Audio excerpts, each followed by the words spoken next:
હે ને? તો એનો મતલબ એ થયો કે આ આટલા મોટા પ્રમાણમાં ખેડૂતોને અસર થાય છે, છતાં દરેક ખેડૂતને નોટિસ આપી છે ખરી? આ 50,000 ખેડૂતોને અસર થતી હોય, માનો કે અંદાજ આંકડો છે, તો એને અદાણી અથવા તો સરકાર કે ગુજરાત સરકાર કે કેન્દ્ર સરકારે તો આમાં કોઈને નોટિસ આપી છે ખરી ખેડૂતોને વ્યક્તિગત રીતે? નહીં દિલીપભાઈ, આમાં કાયદો એવું કહે છે કે એમણે અક્ષાંશ રેખાંશ સાથેના દરેક ગામની અંદર જ્યાં થાંભલો ઉભો કરવાનો છે એના બ્લોક નંબર, સર્વે નંબર વાળી નોટિસ આપવાની હોય. પેપરની અંદર પણ એને એ પ્રકારે જાહેરાત કરવાની હોય. પણ અને અગાઉ આપણે વાત કરી તેમ કે પંજાબ અને હરિયાણા હાઈકોર્ટનું જજમેન્ટ છે કે બ્લોક નંબર, સર્વે નંબર વાળા જાહેરનામા કર્યા બાદ જ એ લાઈનો નાખી શકે. પણ અત્યારે આપ જોઈ શકો છો કે 497 ગામો છે, ફક્ત ગામના નામ લખ્યા છે. એટલે માત્ર ગામના નામો જ જાહેર કર્યા છે, પણ ખરેખર ખેડૂતોના સર્વે નંબરો જ્યાંથી ખેતરમાંથી લાઈન પસાર થતી હોય, થાંભલો નખાતો હોય, એનો આખો જે કોરિડોર છે એના નામ હોવા જોઈએ. કાયદો એવું કહે છે કે સર્વે નંબર, બ્લોક નંબર વાળા જ જાહેરનામા વેલિડ થાય. પણ આ તો શું છે કે ઉજ્જડ ગામ, એરંડો પ્રધાન અને ખેડૂતો બિચારા ભોળા, એટલે ખેડૂતોને આ કંપની વાળા વહીવટી તંત્ર અને પોલીસ તંત્ર સાથે મળીને દમીન ગુજારીને એકદમ કાયદાની વિરુદ્ધનું કામ કરી રહ્યા છે. પણ આ વખતે દિલીપભાઈ ખેડૂત ખૂબ શરૂઆતથી જાગી ગયો છે. એટલે આ લાઈનની અંદર જે કાયદાકીય પ્રક્રિયા ખેડૂતે અનુસરીને વિરોધ નોંધાવવાનો છો, એના પાયામાંથી અમે વિરોધની શરૂઆત કરી છે. એટલે અમને પૂરેપૂરો વિશ્વાસ છે કે આ વખતે અમે કંપનીઓને પરસેવો પડાવી દઈશું. હા, વાત સાચી છે. ખેડૂતોએ સામૂહિક રીતે રજૂઆત કરવી જોઈએ, તો જ આ કંપનીઓ જે છે એ માને છે. અચ્છા જયેશભાઈ, આમાં અગાઉ જે 2 લાઈન નાખવાની જે જાહેરાત કરી, કેટલીક જગ્યાએ નખાય છે, તો એ 2 લાઈનની શું પરિસ્થિતિ છે? કામ ચાલી રહ્યું છે, અટકી ગયું છે, ક્યાં શું પરિસ્થિતિ છે એની થોડી વાત કરશો?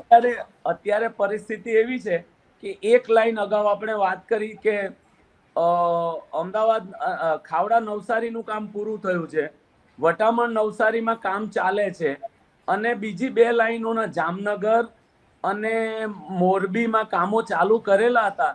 પણ આ તાલુકા પંચાયત, જિલ્લા પંચાયતની ચૂંટણીની જાહેરાત થઈ પછી વહીવટી તંત્ર અને પોલીસ તંત્ર એટલું દબાણ નથી કરતું, એટલે અત્યારે તો એ કામ અટકેલા છે અને ખેડૂતોને નોટિસ મળે છે. કલેક્ટરના હિયરિંગ ચાલે છે.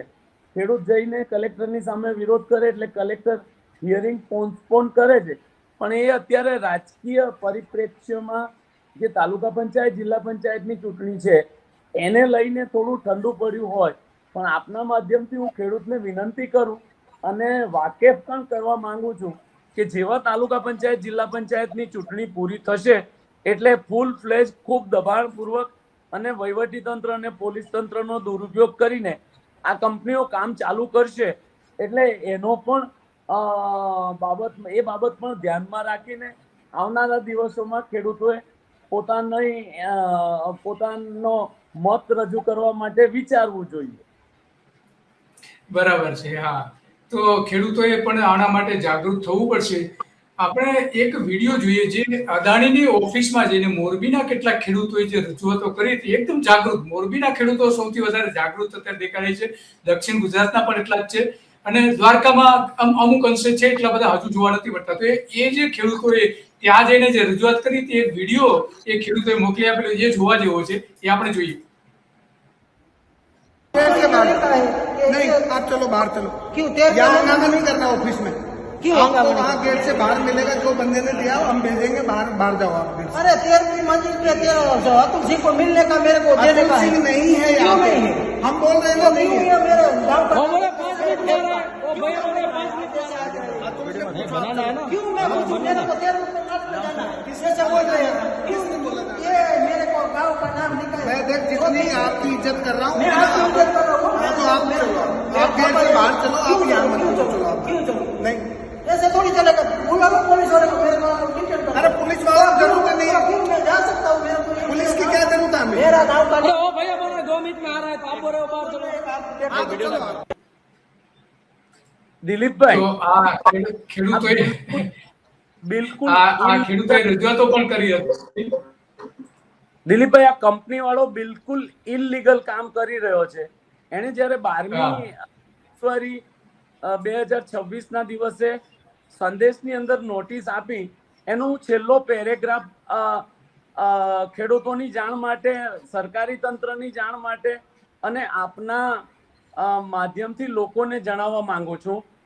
રૂટ એલાઇનમેન્ટની નકલ નીચે સહી કરનારની ઓફિસે ઉપલબ્ધ છે.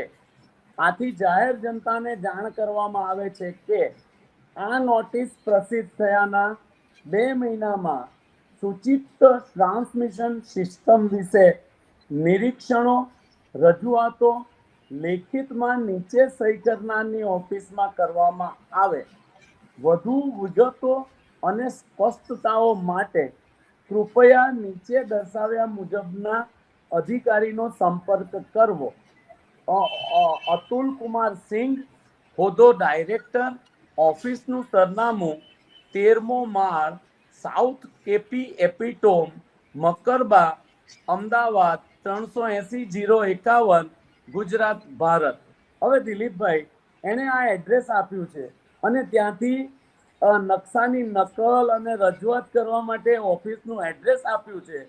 તમે આ કંપનીની અને સરકારની દાદાગીરી તો જુઓ કે તમે જાહેર કરેલી જગ્યાએ અમે ખેડૂતો જાય છે તો તમે ત્યાં અમને ઓફિસમાં, આ બીજી વખતની ત્રીજી વખત બન્યું છે દિલીપભાઈ. અગાઉ પણ 2 વખત ખેડૂતો ગયા અને આવી રીતે હળધૂત કરવામાં આવ્યા.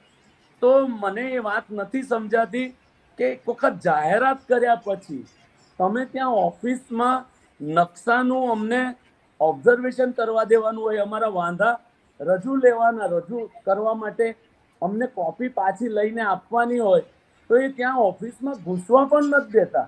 અને પેલો અધિકારી તો નિર્લજ્જ પણ એવું કે અહીંયા કોઈ અતુલ કુમાર સિંઘ જેવો અધિકારી જ નથી એમ કે.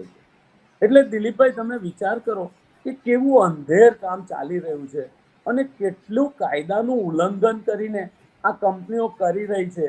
લોકશાહીની અંદર જે ફંડામેન્ટલ રાઇટ્સ છે, અમારા અધિકારો જે છે અને કાયદાએ બક્ષેલા અધિકારો છે, તમે વાંધા મંગાવો છો અને અમે રજૂ કરવા જઈએ ત્યારે અમને ઓફિસમાં પણ નહીં દાખલ કરવા દો, તો આ તો વહીવટી તંત્ર અને કંપનીઓની કેટલી મોટી દાદાગીરી છે. તો આમાં આ જે અદાણી, જે રીતે અદાણી અને અદાણીના અધિકારીઓ, અદાણી કંપનીના અધિકારીઓ જે રીતે આ વર્તન કરી રહ્યા છે ખેડૂતો સાથે, તો તમને એવું લાગે છે કે આમાં રાજકીય નેતાઓના કોઈ આશીર્વાદ હોય ગાંધીનગર અથવા દિલ્હીના? ગાંધીનગરની, દિલ્હીના, એટલે કેન્દ્ર સરકાર અને ગૌતમભાઈ અદાણી સાથેના જે સંબંધો છે દિલીપભાઈ, એ જ વસ્તુ અમે જે વખતો વખત વાત કરીએ છીએ કે ભાઈ અદાણીને એટલે સરકાર જ અદાણીના બિહાફ ઉપર કામ કરે છે. બાકી કોઈ ખાનગી કંપનીના અધિકારીઓની આટલી મોટી દાદાગીરી કઈ રીતે, એક ખાનગી કંપનીનો અધિકારી આટલી મોટી દાદાગીરી એક આમ પબ્લિક સાથે અને તે પણ ખેડૂત સાથે કરી શકે?